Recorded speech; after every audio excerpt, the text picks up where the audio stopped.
time walking? This is a 10 out of 10. It's even better than standard walking due to the increased resistance and calorie output while remaining low impact and low rate of injury.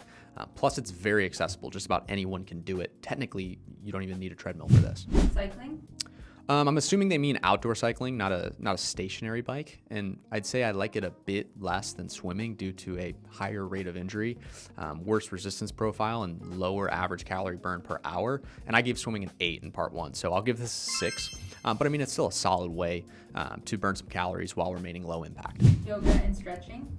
I'm not backing down on this one. I still think it's a 2 out of 10 for losing weight. And I get it. There are different types, and some yield more calorie output or resistance than others. But in general, it's not a great modality for getting weight off or keeping it off. It's great for other things, but not the thing we're ranking in this video.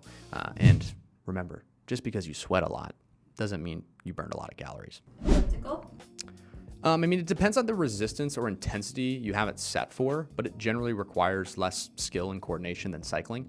Has a similar resistance profile, slightly less to similar calorie output per hour, but significantly lower rate of injury. So I'll put this above cycling, but below swimming at surprisingly somewhere in like the 6.5 range. Pickleball? This is probably the most high risk, high reward of them all. And there's so many factors that go into ranking it. Number one being the pace of play. So, this could have as much calorie burn as swimming or as little as yoga or stretching, but it comes with by far the highest rate of injury of all these. So I'll put it a 5 on par with how I ranked running in part 1. But this has more non-weight loss benefits than running, in my opinion. Pilates?